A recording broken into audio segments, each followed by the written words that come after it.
Captain Jake Morrison stood on the bridge of the USS Nevada, watching the stars through the main window. The ship had been traveling through deep space for 3 months now. They were far from Earth, farther than any human ship had ever gone. Before, Jake was a tall man with gray hair and tired eyes. He had been in space for 20 years, but he had never seen anything like what they found today. "Captain, we're getting strange readings," said Commander Lisa Hayes from her station. She was the ship's tactical officer, a smart woman who never missed anything important. Her fingers moved quickly over her controls as she studied the data. "There's something big out there, really big." Jake walked over to her station. The Nevada was a heavy cruiser, one of Earth's most powerful warships. It carried 800 crew members, all of them trained for deep space missions. They had come out here to explore new star systems and look for signs of alien life. They had found more than they expected. "What kind of readings?" Jake asked. "Energy signatures unlike anything we've seen before," Lisa said. "The computer can't identify the technology. It's coming from multiple star systems ahead of us." Dr. Amy Parker looked up from the science station. She was a small woman with short brown hair and quick hands. As the ship's chief science officer, she had studied every type of alien technology humans had ever found. This was different. "Captain, these energy levels are impossible. Nothing we know about physics says this should work." Jake felt a cold feeling in his stomach. In his 20 years of service, he had learned to trust that feeling. Something was wrong here. Something was very wrong. "Put it on the main screen." The view changed to show space ahead of them. At first, it looked normal. Then the computer enhanced the image, and Jake's breath caught in his throat. Dozens of massive structures floated in space, each one the size of a small moon. Ships moved between them, but these weren't like any ships humans had ever built. They seemed to glow with their own light, and they moved in ways that didn't make sense. "My God," whispered Lieutenant Commander Ryan Torres from the engineering station. He was a young man who understood technology better than anyone else on the ship. His face had gone pale as he studied the readings. "Captain, those ships are phasing in and out of normal space. They're moving through dimensions we can't even detect. Are they hostile?" Jake asked. Lisa checked her sensors. "Unknown, sir.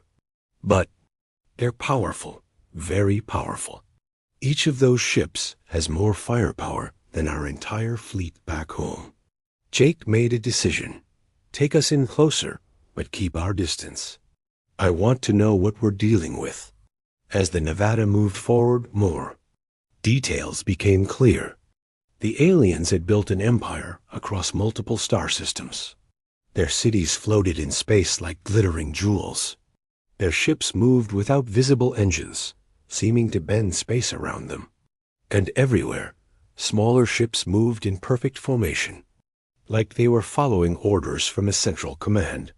"Captain, we're receiving a transmission," said Lieutenant Katie Wells from the communication station. She was young, maybe 25, with red hair and nervous hands. "It's coming from the largest structure. The signal is strong, very strong. Put it through." The main screen flickered, and suddenly they were looking at an alien being. Jake had seen aliens before, but this one was different. It stood 12 feet tall, with pale blue skin that seemed to glow. Its eyes were silver, and when it looked at them, Jake felt like it was looking into his soul. The alien wore robes that moved, like liquid metal, and there was something about it that made Jake want to step back. When the alien spoke, its voice filled the bridge with power.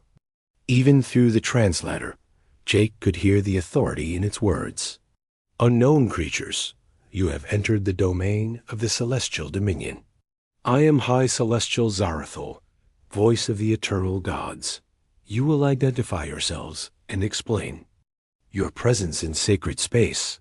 Jake stepped forward. He had dealt with alien governments before, but this felt different. This felt dangerous. "I am Captain Jake Morrison of the United Earth Navy ship Nevada. We come in peace, seeking knowledge and friendship." Zarathal's silver eyes seemed to glow brighter. "Earth? This name is unknown to us. No matter. You are. In the presence of gods, mortal creatures. The Ascended Ones have ruled this galaxy for 10,000 years. We are eternal. We are divine.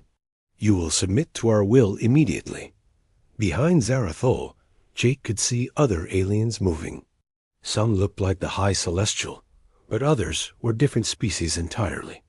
All of them moved like servants, like they were afraid.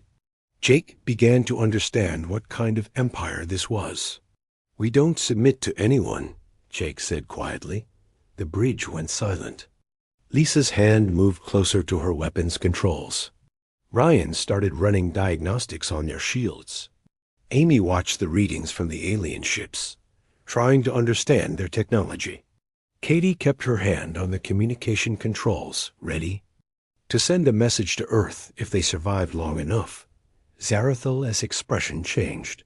For a moment, he looked confused, like he couldn't understand what Jake had said. Then his face darkened with anger. "You dare refuse the gods? You dare stand in the presence of the Ascended Ones and show no respect?"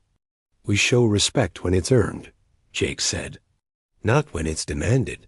Through the sensors, they could see alien ships beginning to move, dozens of them, all heading toward the Nevada. Each ship was larger than their cruiser, and they moved with the confidence of predators who had never known defeat. Zarathal raised one hand, and suddenly the space around the Nevada began to change. Reality seemed to bend and twist. Stars appeared and disappeared. Colors that had no names filled the darkness. It was beautiful and terrifying at the same time. "Behold the power of gods!" Zarathal shouted. "We shape reality itself. We command the very fabric of space and time. Submit now or face destruction." Dr. Parker worked frantically at her station, analyzing what was happening. Her eyes were wide, but Jake could see she wasn't afraid. She was excited. "Captain, this isn't magic. It's technology. Very advanced technology, but still technology. They're manipulating exotic matter to fold space-time around us." Jake smiled. For the first time since they had arrived. If it was technology, it could be understood. If it could be understood, it could be beaten. He had spent his whole life fighting enemies who thought they were better than humans. He had learned that. "Everyone bleeds. All hands, battle stations," he said calmly. "Prepare for combat." The Nevada's crew moved with practiced efficiency. Weapons powered up. Shields came online. Throughout the ship, 800 humans prepared to face an enemy that claimed to be gods. Jake looked at the alien fleet surrounding them and felt that cold feeling again. But this time, it wasn't fear. This time, it was determination. These aliens had ruled the galaxy for 10,000 years, enslaving other species and calling themselves gods. It was time someone showed them they were wrong. "Today," Jake said quietly, "we're going to kill some gods." The alien ships moved closer to the Nevada, like hunters circling wounded prey. Jake watched them on the main screen, counting at least 30 vessels. Each one was twice the size of his ship, their hulls glowing with that strange inner light. That seemed to be their signature. "Captain, they're trying to surround us," Lisa reported from Tactical. Her voice was steady, but Jake could see the tension in her shoulders. "They're using some kind of phasing technology to position themselves. Our sensors can barely track them when they shift dimensions." Zaratil's image still filled part of the main screen. The alien leader watched the Nevada with those silver eyes, waiting for the humans to panic. Jake had seen that look before, from bullies who thought they had all the power. It was the look of someone who had never been punched in the face. Your defiance amuses us, tiny creatures, Zarathul said. His voice carried the tone of an adult talking to stubborn children. But amusement fades quickly.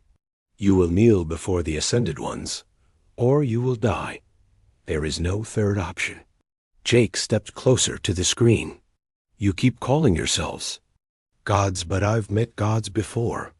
Real gods don't need to threaten people to get respect. They earn it. Impossible, Zarathul hissed. There are no beings greater than the Ascended Ones. We are perfection itself. Dr. Parker looked up from her station, excitement clear in her voice. Captain, I'm reading massive energy expenditure from their ships. Whatever they're doing to phase in and out of normal space, it's using enormous amounts of power. This isn't effortless magic. It's expensive technology. Ryan Torres nodded from engineering. I'm seeing the same thing, Captain. Their power signatures spike every time they phase.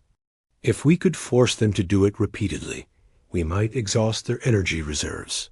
Jake filed that information away. Every enemy had weaknesses. The trick was finding them before they found yours. What about their weapons? Unknown, Lisa said. They haven't fired yet, but the energy readings suggest gravity-based weapons. They might be able to create localized gravity fields strong enough to crush our hull. Katie Wells spoke up from communications. Captain, I'm intercepting alien transmissions. They're talking about us on their command channels. They keep using a word the translator can't identify, but from context, it might mean ignorant primitives. Jake almost smiled. Underestimating your enemy was the first step toward losing a fight. What else are they saying? They're confused, sir. They keep asking why we haven't surrendered yet. Apparently, every other species they've encountered has submitted immediately. Upon seeing their power display. Well, Jake said, I guess we're not like every other species. Zarathul must have grown tired of waiting. He gestured with one hand, and the space around the Nevada began to change again. This time, the effect was more dramatic. The stars seemed to stretch and bend. Colors that hurt to look at filled the darkness. For a moment, it felt like the ship was falling through an endless void. Some of the crew gasped. A few of the younger officers stepped back from their stations. But Jake noticed that his senior staff stayed focused on their jobs. They had trained for impossible situations. This was just another day at the office. Impressive light show, Jake said calmly. But we've seen better fireworks on Earth during New Year's Eve.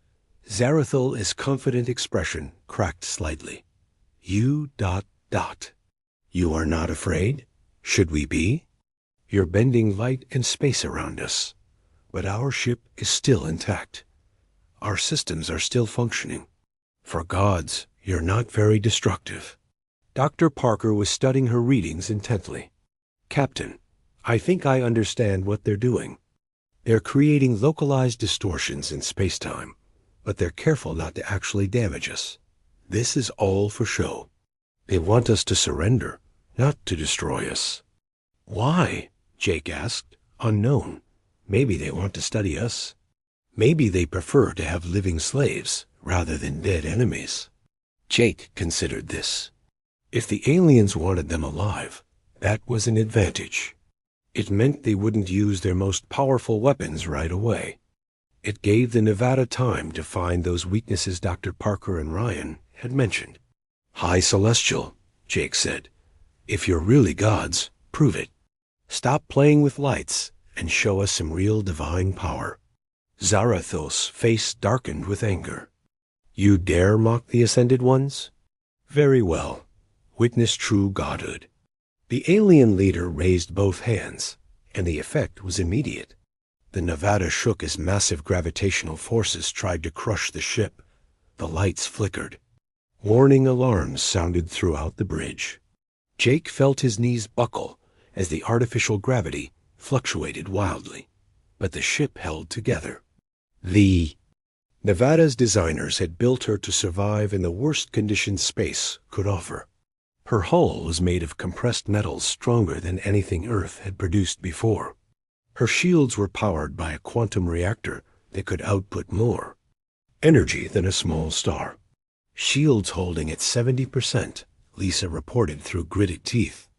Hull integrity stable. Whatever they're throwing at us, we can take it. Ryan's hands flew over his engineering controls. Captain, their gravity weapon is powerful, but it's also inefficient. They're using more energy to attack us than we're using to defend against them.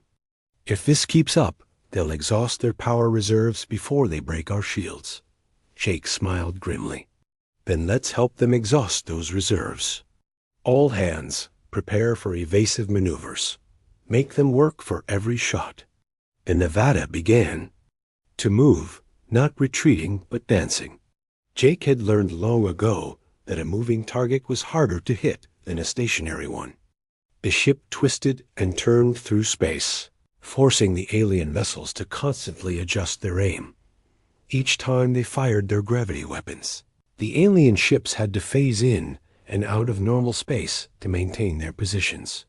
Each phase transition used enormous amounts of energy. Dr. Parker and Ryan watched their power readings drop with each maneuver. Captain, Katie said suddenly, I'm intercepting more alien communications. They're starting to sound worried. One of them just asked if we're a military vessel from a previously unknown advanced civilization. And what did their commander tell them? To stop asking questions and destroy us immediately. Jake nodded. Fear was creeping into the enemy ranks. That was good. Scared people made mistakes. And if these aliens could make mistakes, they definitely weren't gods. Zarathul appeared on the screen again, but now his perfect composure was cracking. What manner of creatures are you? How do you resist the power of gods? We're humans, Jake said simply. And we don't believe in gods who threaten innocent people. Innocent? Zarathul laughed, but there was no humor in it. You invaded our sacred space. You refused to show proper respect. You mocked our divine authority. Your deaths will serve as an example to all who would dare challenge the celestial dominion. If you're going to kill us, Jake said, then stop talking and do it. But I warn you, we don't die easily. Zarathul's silver eyes blazed with fury. Very well, you will learn the price of defying gods. All ships, open fire. Destroy this vessel and everyone aboard it. The alien fleet responded immediately. 30 ships unleashed their weapons at once. Gravity waves powerful enough to shatter planets converged on the Nevada's position. The ship groaned under the assault, metal screaming as forces tried to tear it apart. But Jake was ready. Now, Lisa, show them what human weapons can do. Commander. Hayes smiled as her fingers found the firing controls. The Nevada had been built for war, and she carried the most advanced weapons humanity had ever created.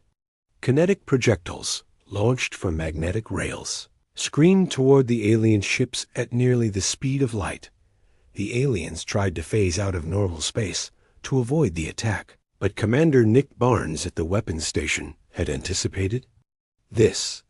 He had calculated where they would emerge and fired at those positions instead. The first alien ship to be hit seemed to freeze in space for a moment, as if it couldn't believe what had happened.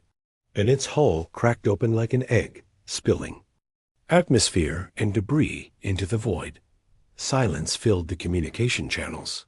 For the first time in 10,000 years, one of the Ascended One's ships had been destroyed by an enemy they considered primitive. Zarathul stared at the wreckage of his ship, his perfect face showing an emotion Jake had never expected to see. From someone who claimed to be a god. Fear. Impossible, the alien whispered. The gods cannot die. The gods cannot be defeated. Jake looked directly into those silver eyes. Then I guess you're not really gods after all. The death of the first alien ship changed everything.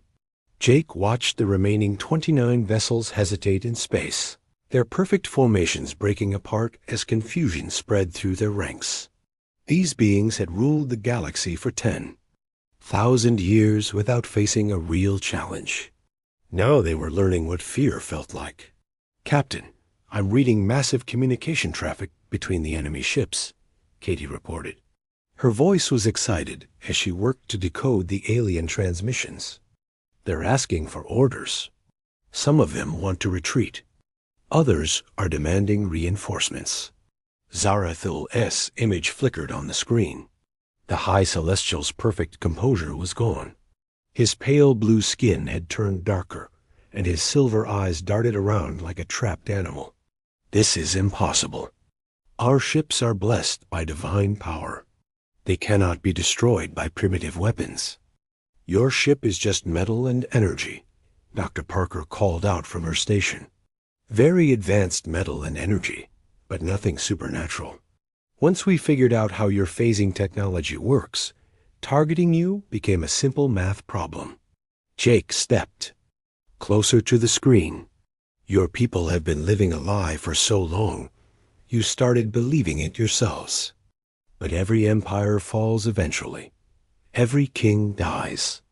And every false god gets exposed for what they really are."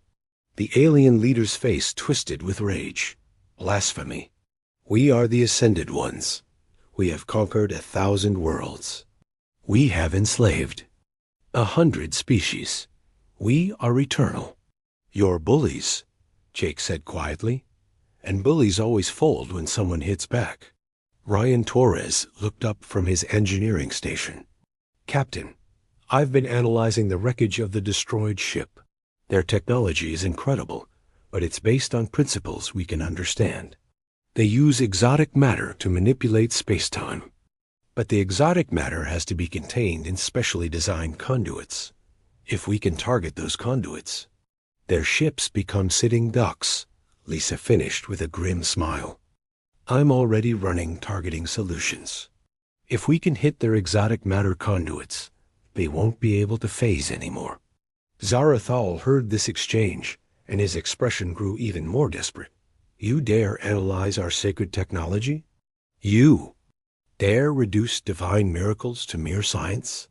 "Everything can be reduced to science if you're smart enough," Dr. Parker said. "Your people just convinced themselves they were special. But physics doesn't care about your ego." The High Celestial raised his hands again, and Jake felt the familiar sensation of reality bending around them. This time, the effect was stronger. Space itself seemed to scream as Zarathul poured more power into his attack. The Nevada's hull groaned under the assault. "Shields down to 40%, Lisa reported. "He's putting everything he has into this attack." "Then let's make sure it's his last one," Jake said. "Nick, target his ship's exotic matter conduits. Show him what happens when gods bleed." Commander Barnes worked quickly at his weapons station. The Nevada's targeting computer had analyzed the alien ship designs during the first attack. Now they knew exactly where to aim. "Firing solution locked, Captain. Quantum torpedoes armed and ready. Fire." The Nevada's most powerful weapons launched toward Zarathul's flagship. The High Celestial tried to phase his ship out of normal space, but Jake had expected this. The torpedoes were programmed to detonate in multiple dimensions simultaneously, creating an explosion that would affect both normal space and the phased dimensions the aliens used to hide. The flagship shuddered as the torpedoes struck home. Exotic matter conduits ruptured along its hull, spilling energy that looked like liquid starlight into space. Suddenly, the massive ship couldn't phase anymore. It was trapped in normal space, vulnerable to conventional weapons. "Impossible," Zarathul whispered. "The divine retribution is blessed by the eternal gods themselves. It cannot be damaged by mortal weapons. Your divine retribution is a ship," Jake said. "A very advanced ship, but still just a ship. And ships can be destroyed." The other alien vessels were beginning to panic now. Jake could see them on the tactical display, their formations completely broken as individual captains tried to decide whether to fight or flee. They had never faced an enemy that could actually hurt them before. Katie looked up from her communication station, her eyes wide with surprise. "Captain, I'm intercepting transmissions from all over the Celestial Dominion. Word of our battle is spreading. Some of their subject species are asking questions about the Ascended One's divine nature." "What kind of questions?" "Things like, if the gods can be hurt, are they really gods? And if one small ship can fight 30 divine vessels, how divine are they really?" The slave species are starting to doubt. Jake felt a moment of satisfaction. The Celestial Dominion's power wasn't just based on superior technology. It was based on fear and religious awe. If the enslaved species stopped believing their masters were gods, the entire empire would collapse. Dr. Parker called out from her station. "Captain, I'm detecting something interesting. The aliens aren't actually immortal like they claim. I'm reading life signs from their ships, and they're not that different from other biological species we've encountered. They're long-lived, maybe thousands of years, but they can die." "How do you know?" "Because I'm reading casualties from the ship we destroyed. Dead aliens, just like any other dead aliens. If they were really immortal gods, they would have survived the destruction of their ship." This information was spreading through the alien communication channels, too. Jake could see the effect on Zarathol's face. The High Celestial looked like his entire world was falling apart. "The sacred texts speak of divine immortality," one of the alien captains was saying on an open channel.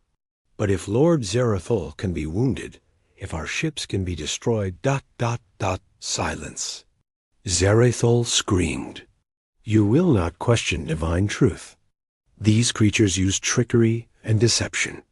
They are nothing compared to the Ascended Ones."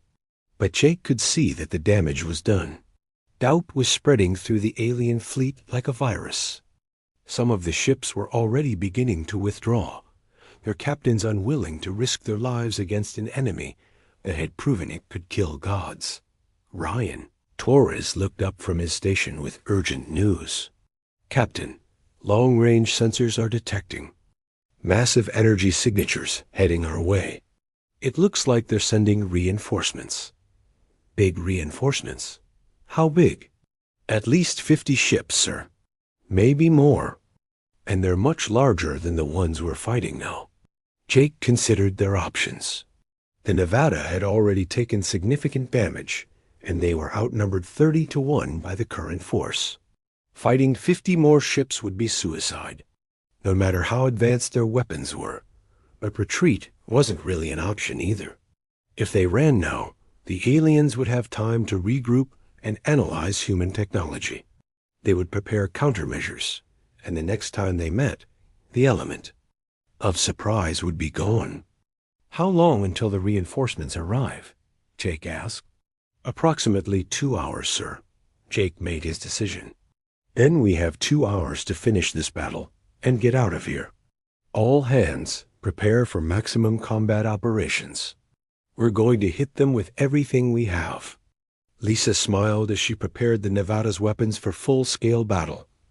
"What's the plan, Captain?" "We're going to kill as many false gods as possible in the next 2 hours," Jake said. "And then we're going to go home and tell Earth that there's a galaxy full of enslaved species who need our help." The Nevada turned toward the remaining alien ships, its weapons powered up and ready for war. The crew worked with the efficiency of professionals who knew their lives depended on doing their jobs perfectly. Jake looked at Zarathol's image one more time. The alien leader was no longer the confident god king who had first appeared on their screen. He was just another tyrant who had finally met someone stronger than himself. "Last chance," Jake said. "Surrender now, and we'll let you live. Keep fighting, and we'll show the entire galaxy that gods can die." Zarathol's silver eyes blazed with fury and desperation. "The Ascended Ones do not surrender to lesser beings. All ships attack. Show these primitives the true power of gods." The battle resumed with renewed violence. But this time, Jake noticed something different in the alien attacks. They were desperate now, throwing everything they had at the Nevada.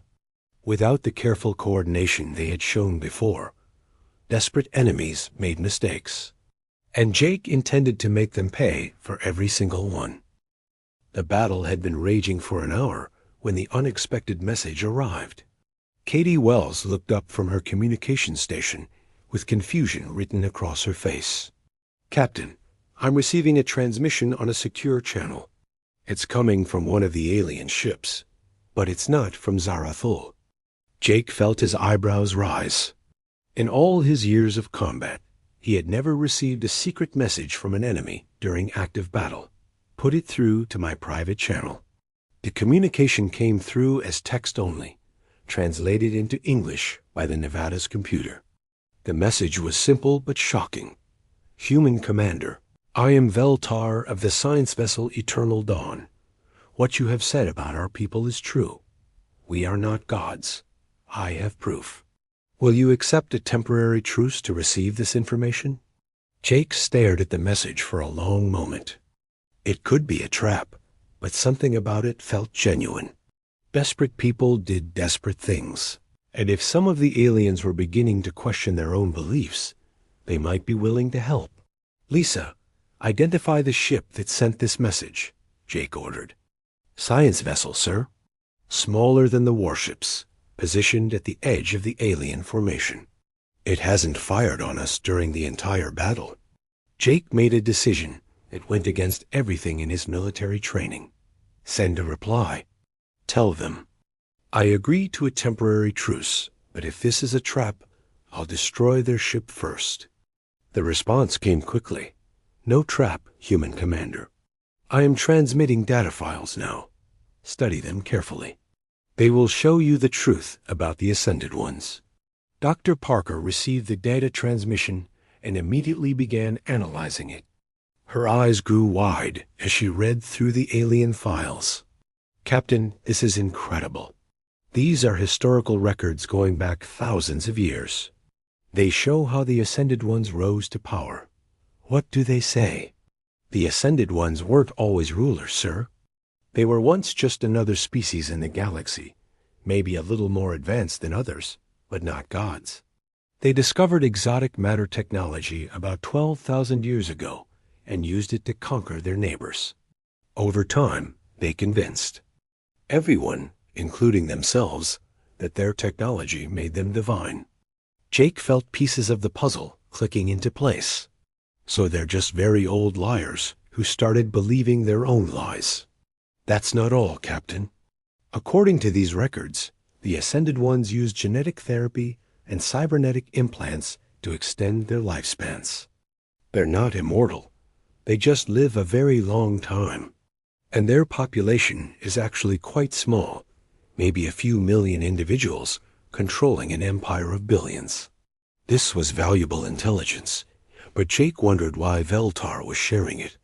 "Katie, send another message to our alien friend. Ask him why he's helping us." The answer came back within minutes. "Because I am tired of the lies, Human Commander. I am a scientist. I believe in truth, not in false worship. For centuries, I have studied our history and discovered the deceptions our leaders have built their power upon.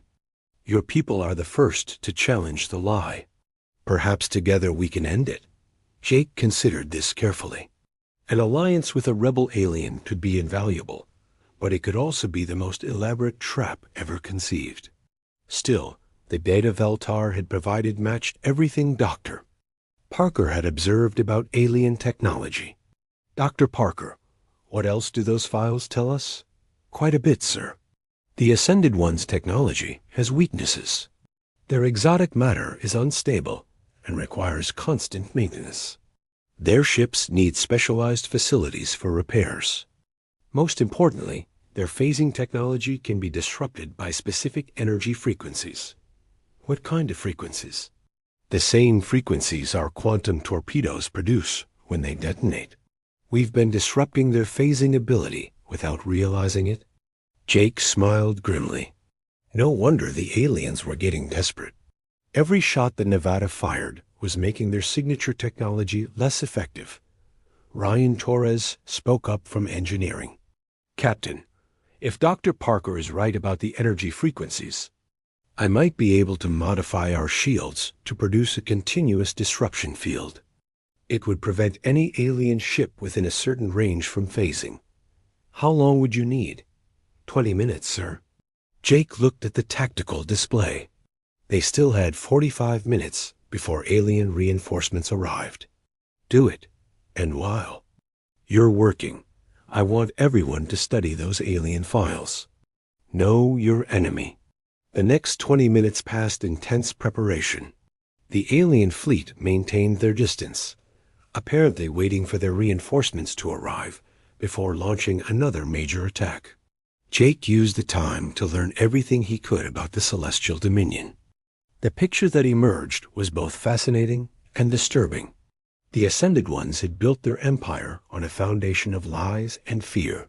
They had convinced dozens of species that resistance was futile because gods could not be defeated. They had created a religion around their own superiority and used it to justify centuries of slavery and oppression. But the most important discovery was also the most encouraging.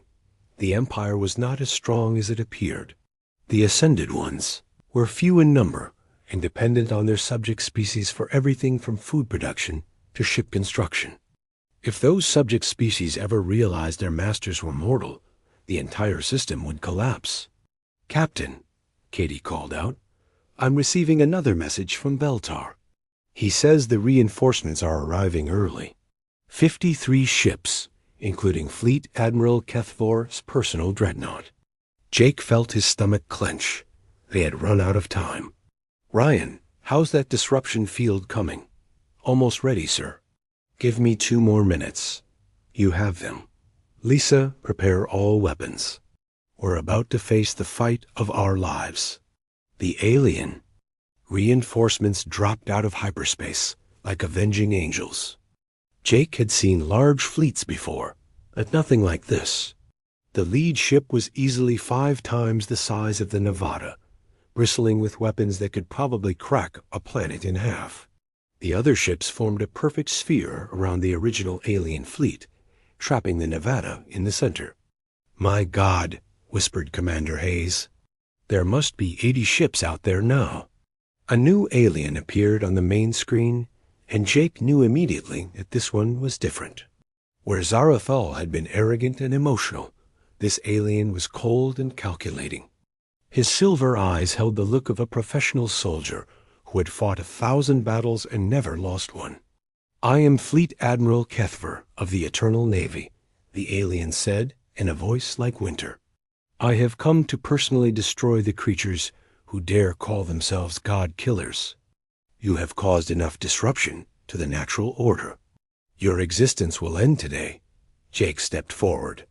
"I'm Captain Jake Morrison, and we're just getting started." Kethver studied Jake with those cold eyes.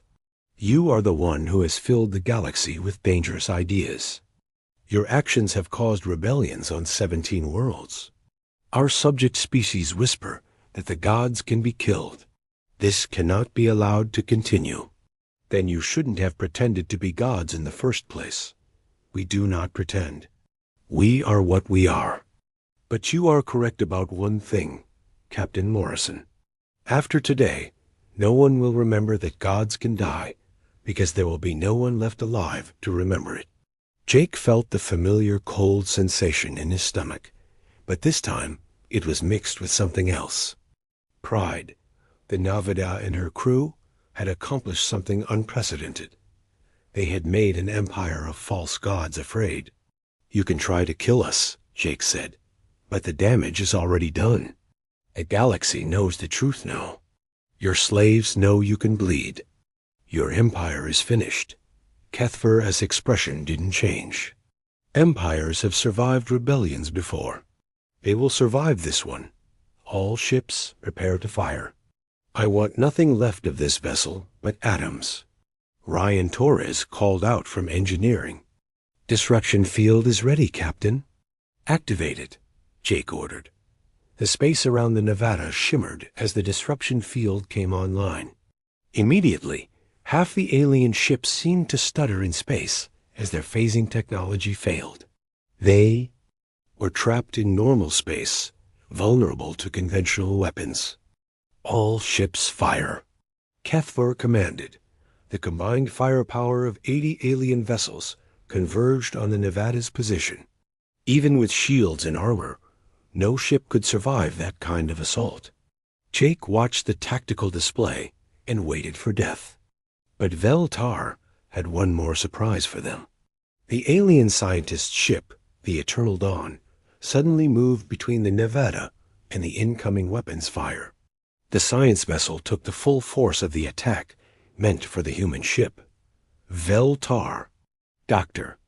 Parker shouted as she watched the alien ship die.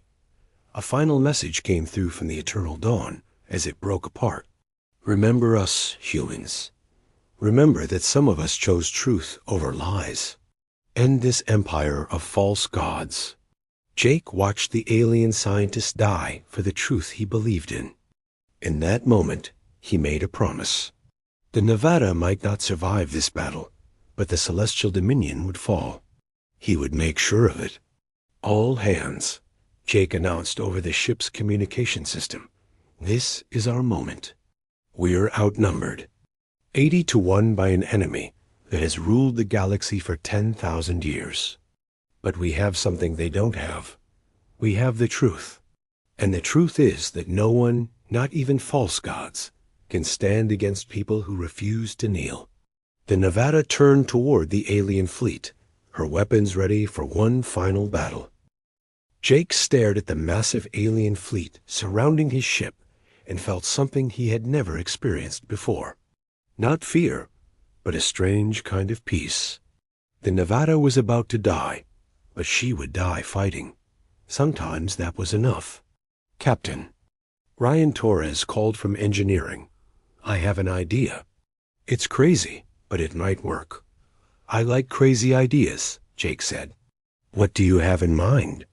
Our quantum drive uses exotic matter to fold space for faster-than-light travel. If I overload the drive and create a controlled explosion, I can generate a massive disruption field. It would disable the phasing technology of every alien ship within a huge area. Lisa looked up from tactical. How huge? Big enough to affect their entire fleet. But Captain, if we do this, we'll lose our own faster-than-light capability. We'll be stranded here. Jake considered this quickly. Without their quantum drive, the Nevada could never make it back to Earth. They would be trapped in enemy territory with no way home. But if the plan worked, they might actually win this impossible battle. Do it. Jake said, double quotes, sir. Are you sure? If this doesn't work, we'll be sitting ducks. Ryan, we're already sitting ducks. At least this way, we'll be sitting ducks with a chance. Torres nodded and began working frantically at his controls. I need 5 minutes to set up the overload. Sequence. You have them. Katie, open a channel to the entire alien fleet. The communication system crackled to life, and Jake found himself speaking to 80 alien ships at once. This is Captain Jake Morrison of the USS Nevada. I'm speaking to all of you, not just your leaders. You've been told that your masters are gods, that they're immortal and all-powerful. But you've seen us destroy their ships. You've seen them bleed. You've seen them die. Fleet Admiral Kethvar appeared on the main screen, his cold eyes blazing with fury. Silence. You will not spread your poison among the faithful. The faithful? Jake laughed. Is that what you call your slaves now? Let me tell you something about faith, Admiral. Real faith doesn't need threats to maintain it. Real gods don't need to demand worship.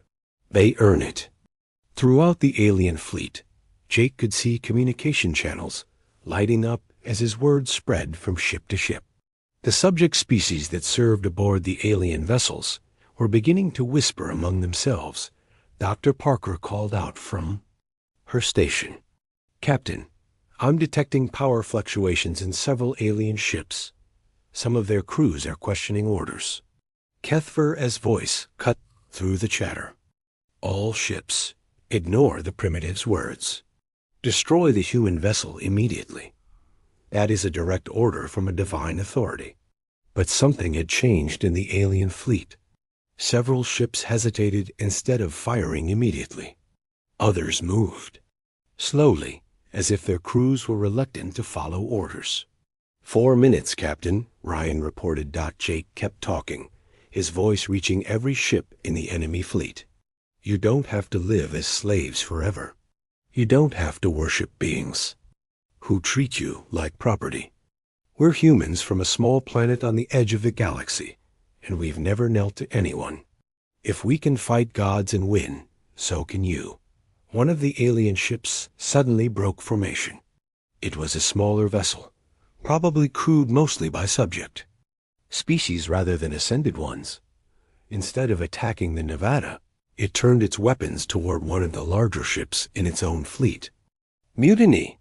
Kethver screamed. The servants dared turn against their masters. But it wasn't just one ship.